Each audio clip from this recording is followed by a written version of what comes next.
Sa ngalan ng Ama at ng Anak at ng Espiritu Santo. Amen. Ang pagpapala ng ating Panginoong Hesukristo, ang pag-ibig ng Diyos Ama, at ang makikipagkaisa ng Espiritu Santo naway sumainyong lahat. At sumaiyo rin. Ngayon po ay pinagdiriwang natin ang kapisahan ng magkakapatid na Santa Marta, Maria at Lazaro.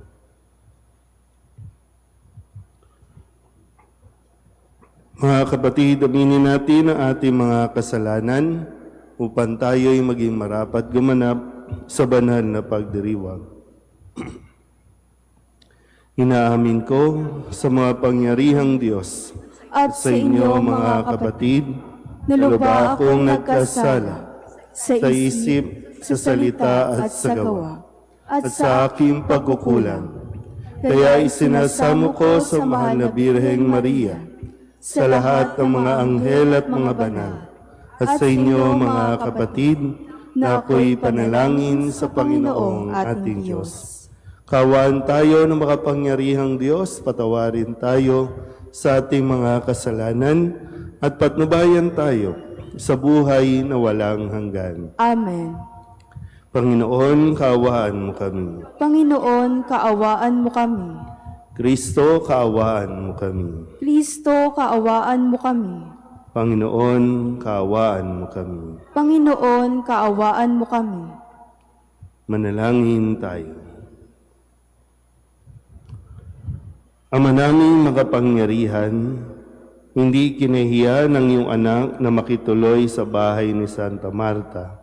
Bilang tugon sa kanyang pagdalangin, mapaglingkuran nawa namin si Kristo sa katauhan ng kapwa, upang mapatuloy mo kami sa iyong tahanan sa kalangitan, sa pamamagitan ni Jesucristo, kasama ng Espiritu Santo, magpasawalang hanggan. Amen.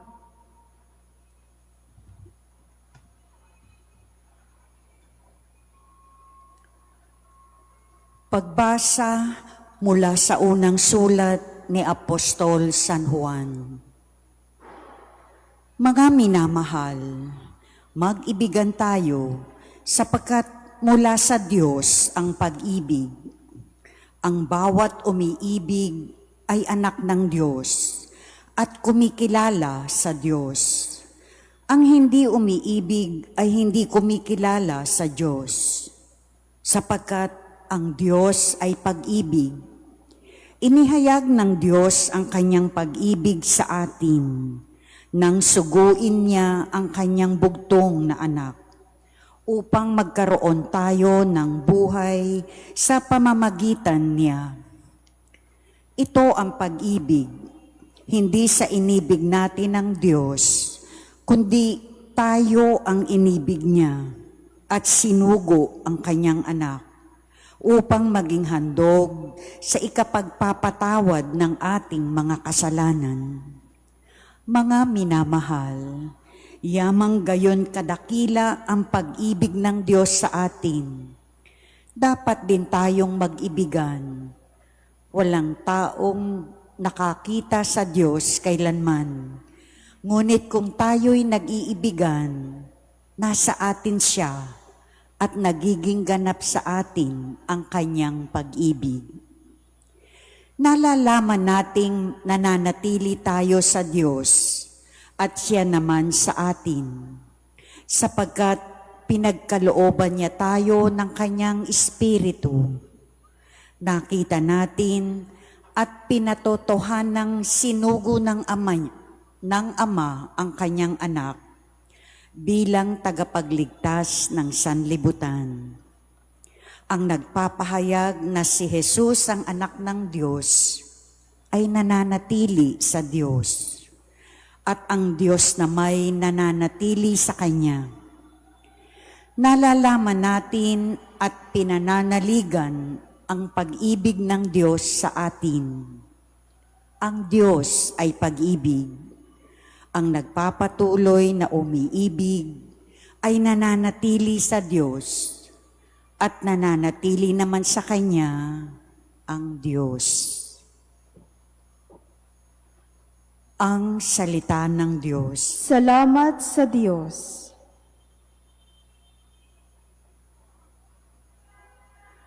Palagi kong pupurihin ang dakilang poon natin. Palagi kong pupurihin ang dakilang poon natin. Magsumikap tayong kamtin ang Panginoong butihin. Panginooy aking laging pupurihin, sa pasasalamat di ako titigil. Aking pupurihin kanyang mga gawa, kayong naaapi, makinig, matuwa. Palagi kong pupurihin ang dakilang poon natin. Ang pagkadakila niya ay ihayag, at ang ngalan niya'y purihin ng lahat. Ang aking dalangi dininig ng Diyos, nawala sa akin ang lahat kong takot. Palagi kong pupurihin ang dakilang poon natin. Nagalak ang aping umasa sa Kanya, pagkat di nabigo ang pag-asa nila. Tumatawag sa Diyos ang walang pag-asa, sila'y iniligtas sa hirap at dusa. Palagi kong pupurihin ang dakilang poon natin. Anghel yaong bantay sa may takot sa Diyos, sa mga panganib sila'y kinukupkup. Ang galing ng poon hanaping masikap, yaong nagtiwala sa Kanya't naligtas, ay maituturing na taong mapalad. Palagi kong pupurihin ang dakilang poon natin. Matakot sa poon, kayo, kanyang bayan, nang makamtan ninyo ang lahat ng bagay. Kahit mga leon ay nagugutom din, sila'y nagkukulang sa hustong pagkain. Ngunit ang sinumang ang poon susundin, sa anumang bagay hindi kukulangin. Palagi kong pupurihin ang dakilang poon natin. Magsitayo po ang lahat.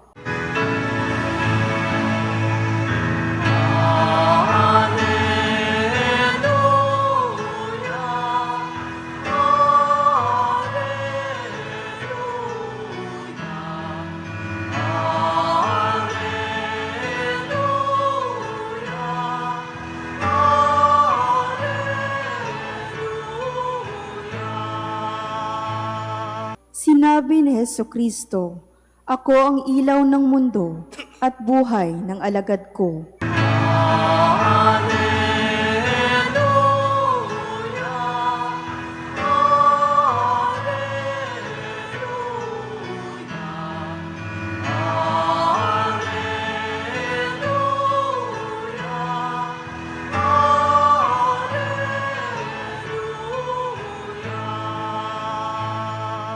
Sumainyo ang Panginoon. At sumaiyo rin. Ang mabuting balita ng Panginoon ayon kay San Lucas. Papuri sa iyo, Panginoon. Noong panahong iyon, nagpatuloy si Jesus at ang kanyang mga alagad sa kanilang paglalakbay at pumasok sa isang nayon. Malugod siyang tinanggap ng isang babaeng nagngangalang Marta sa tahanan nito. Ang babaeng ito ay may isang kapatid na Maria ang pangalan. Naupo ito sa paanan ng Panginoon at nakinig sa kanyang itinuturo. Alalang-alala si Marta sapagkat kulang ang kanyang katawan sa paghahanda.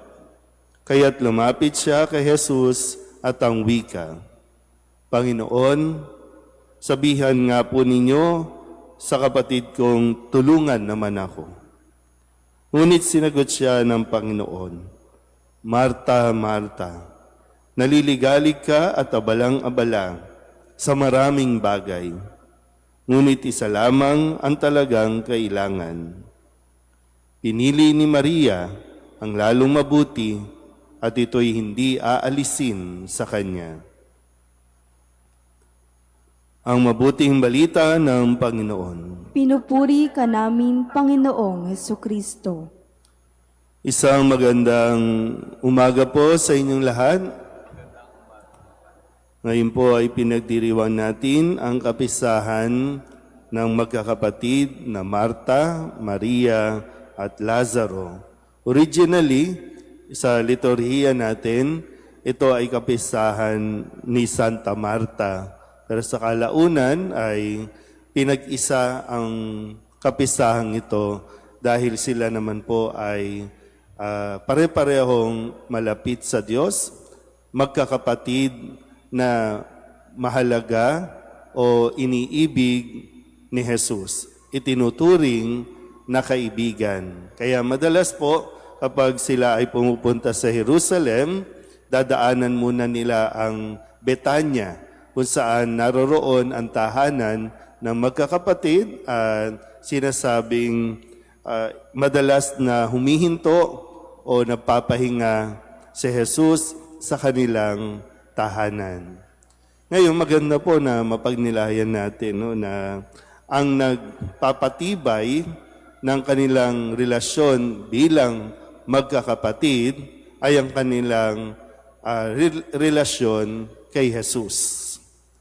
Kaya siguro mas mainam na mapagnilayan natin itong bagay na ito dahil lumapit si Marta kay Jesus at tinihiling ni Marta na sabihan ang kanyang kapatid na si Maria na tulungan naman siya.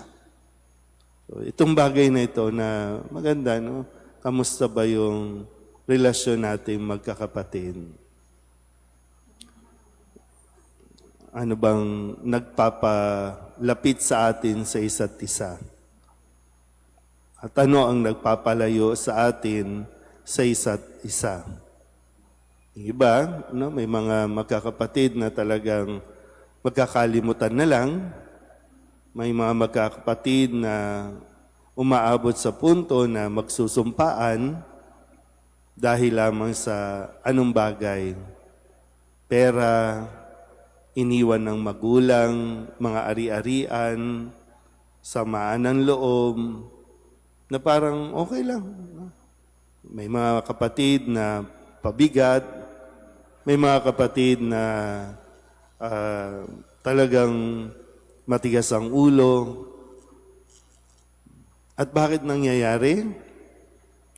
Dahil wala si Kristo sa tahanan. Wala si Kristo sa bahay. Lalo tigit, wala si Kristo sa bawat isa. Kasi sabi nga, itong tatlong ito, itong magkakapatid, hindi lang si Marta. May dalawa pa siyang kasama sa bahay na malapit din kay Jesus. Nakikinig din kay Jesus.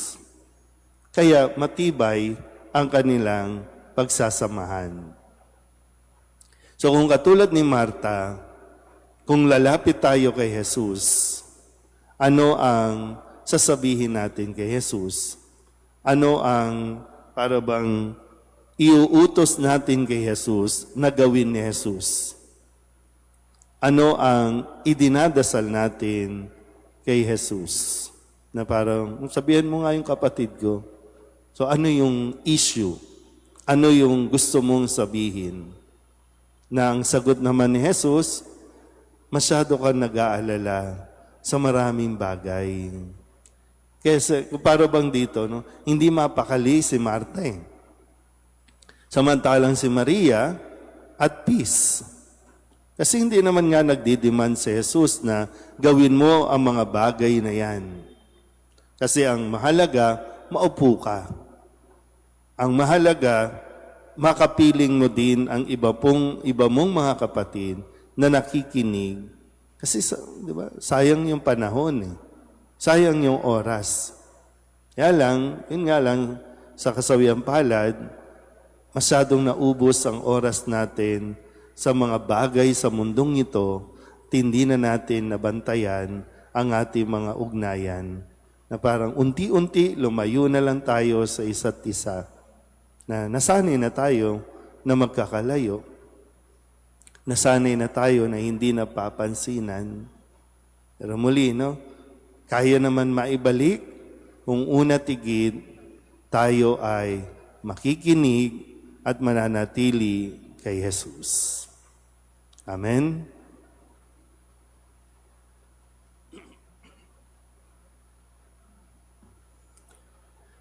Sa kapistaang ito ni Santa Marta, alalahanin natin ang mga taong naglilingkod sa atin araw-araw at hilingin natin sa Diyos na ipagkaloob sa kanila ang mga pagpapala at biyayang nais nilang makamit. Ang ating pong itutugon, Panginoon, dinggin mo ang aming panalangin. Panginoon, dinggin mo ang aming panalangin. Ang mga naglilingkod sa simbahan, naway tunay na maging halimbawa sa kanilang pananalangin at paggawa. Manalangin tayo sa Panginoon. Panginoon, dinggin mo ang aming panalangin. Ang mga nanunungkulan sa bayan, naway tumupad sa kanilang mga tungkulin sa diwa ng pag-ibig at paglilingkod. Manalangin tayo sa Panginoon. Panginoon, dinggin mo ang aming panalangin.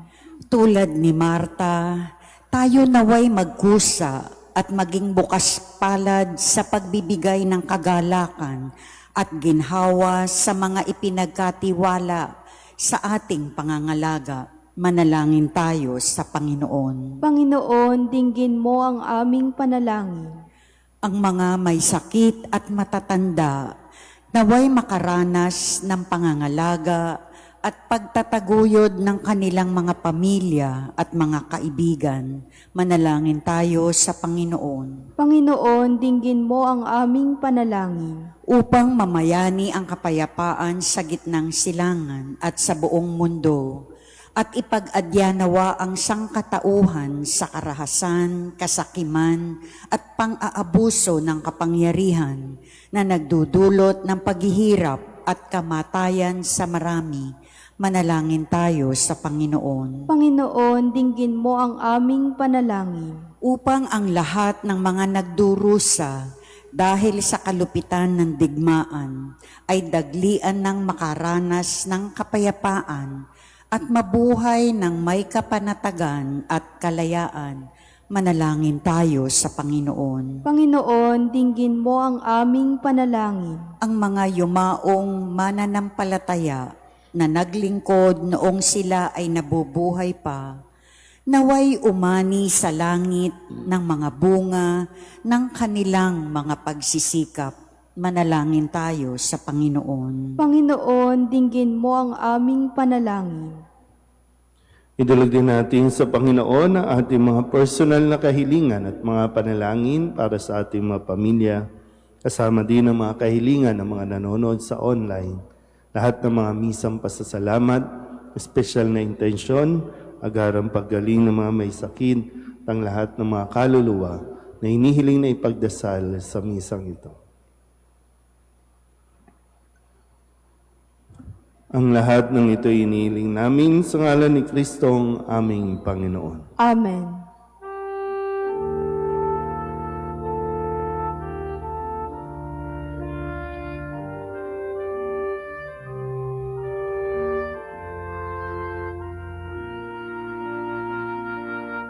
Handog namin sa iyo, Ama,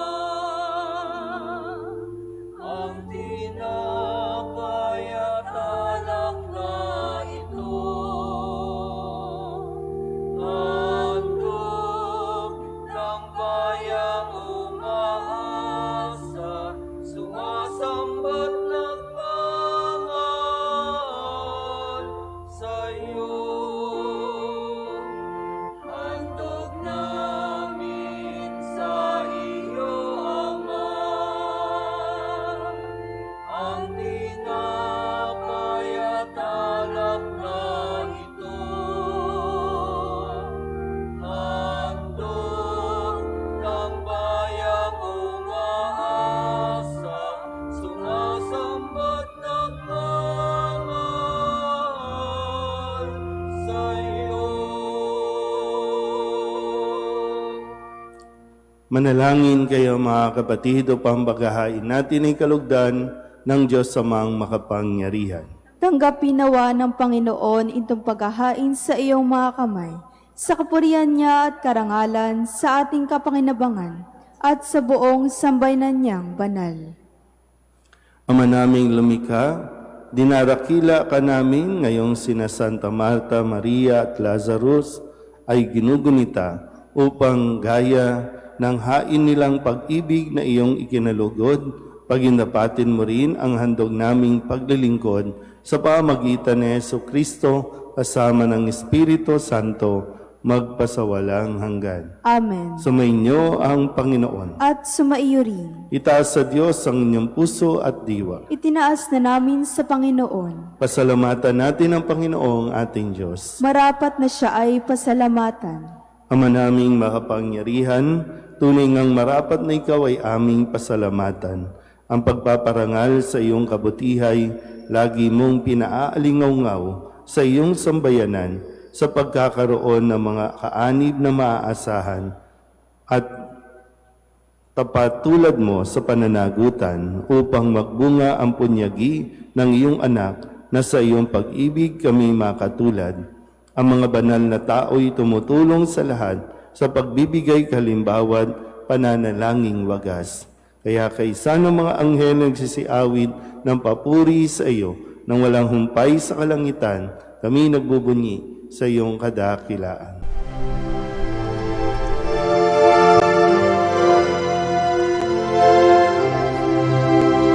Santo, Santo, Santo, Panginoong Diyos makapangyarihan, napupuno ang langit at lupa ng kalwalhatian mo. Hosana sa kaitaasan, pinagpalang na paririto sa ngalan ng Panginoon. Hosana sa kaitaasan.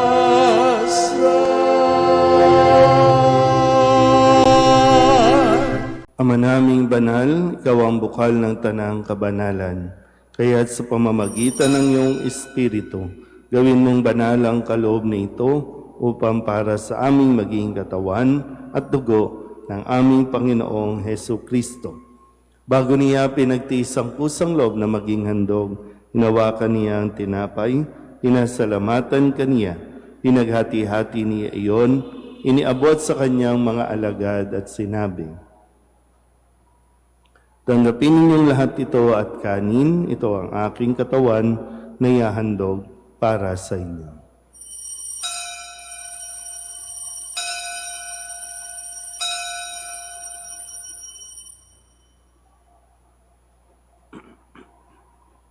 Kaya hindi naman nang matapos ang hapunan, hinawakan niya ang kalis, muli kaniyang pinasalamatan.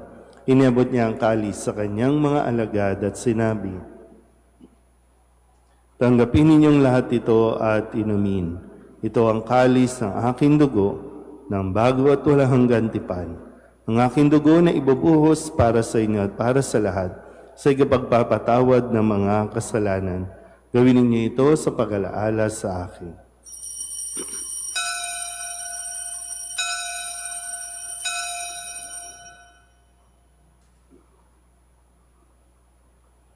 Ipagbunyi natin ang misteryo ng pananampalataya. Si Kristo'y namatay, si Kristo'y nabuhay, si Kristo'y babalik sa wakas ng panahon. Ang mga ginagawa namin ngayon, ang pag-alaala sa pagkamatay at muling pagkabuhay ng iyong anak, kaya't iniaalay namin sa iyo ang tinapay na nagbibigay buhay at ang kalis na nagkakaloob ng kaligtasan. Kami napapasalamat dahil kami iyong minarapat na tumayo sa harap mo para maglingkod sa iyo. Isinasamo namin kami magsasalo-salo sa katawan at dugo ni Kristo ay mabuklod sa pagkakaisa sa pamamagitan ng Espiritu Santo. Ama, lingapin mo ang iyong simbahang laganap sa buong daigdig. Puspusin mo kami sa pag-ibig kay San Leon na aming Papa at ni Jose na aming Obispo at ng Tanang Kaparian. Alalahanin mo sina Antonio, at Fredelino na tinawag mo mula sa daigdig na ito. Nung sila'y binyagan, sila'y nakaisa ni Kristo sa pagkamatay. Ngayong sila'y pumanaw, naway makaisa sila ni Kristo sa pagkabuhay. Alalahanin mo rin ang mga kapatid naming nahimlay na may pag-asang sila'y muling mabubuhay, gayon din ang lahat ng mga pumanaw. Kawaan mo sila at patuloyin sa iyong kaliwanagan. Kawaan mo at pagindapating kaming lahat na makasalo sa iyong buhay na walang wakas. Kaysa ng mahal na Birheng Maria na ina ng Diyos, ng kabiyak ng puso niyang si San Jose, kaysa ng mga apostol at ng lahat ng mga banal na namuhay dito sa daigdig na kalugod-lugod sa iyo, may pagdiwang nawa namin ang papupuri sa ikararangal mo sa pamamagitan ng iyong anak na aming Panginoong Hesus Kristo. Sa pamamagitan ni Kristo, kasama niya at sa Kanya, ang lahat ng parangal at papuri ay sa iyo, Diyos Amang makapangyarihan, kasama ng Espiritu Santo, magpasawalang hanggan.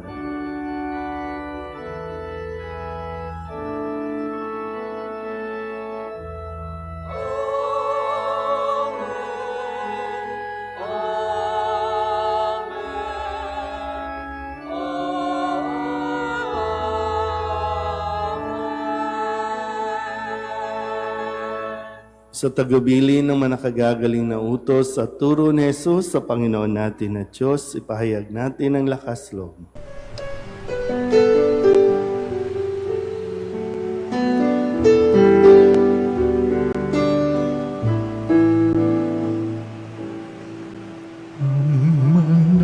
namin sumasalang ka, sambahin ang ngalan mo, mapasamin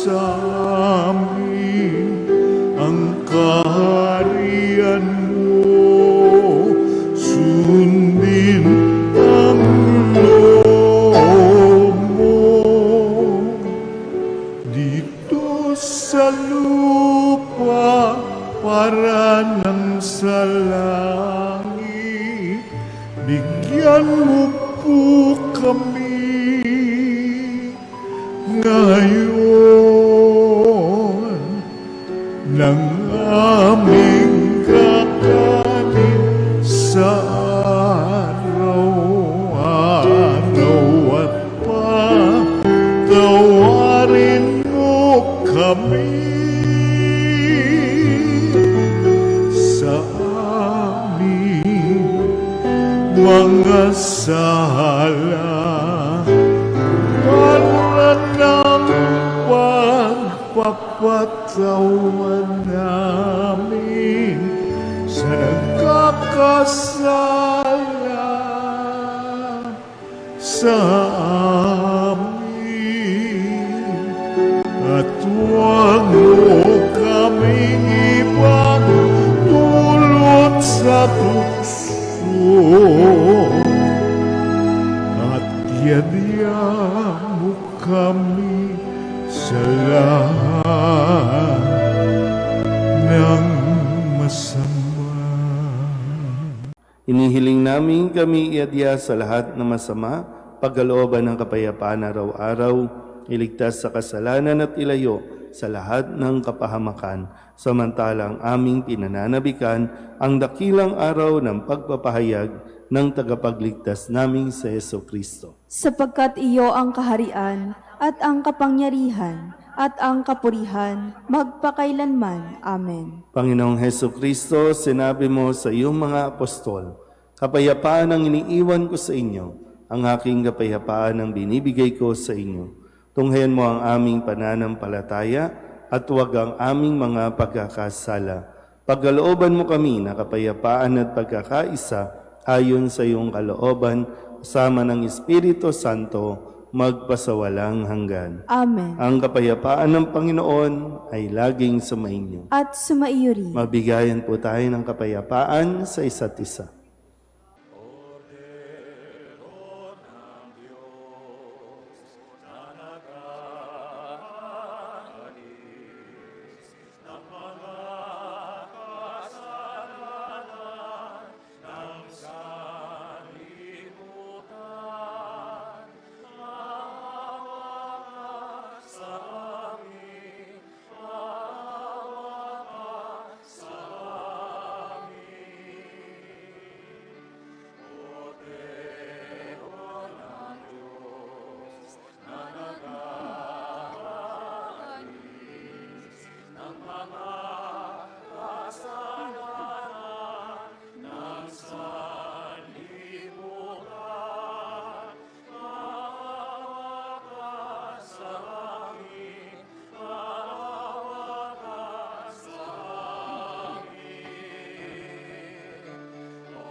Ito ang kordero ng Diyos.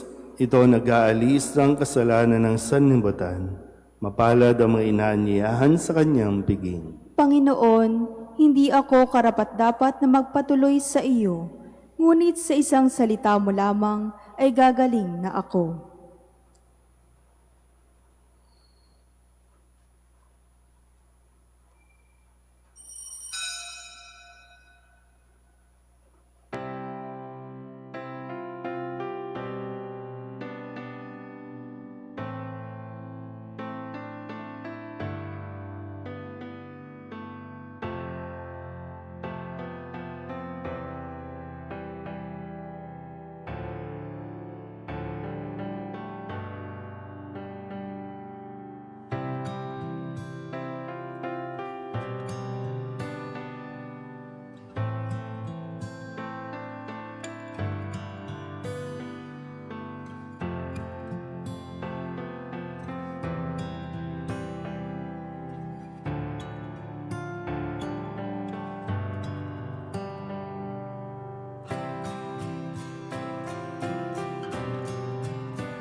Manalangin tayo.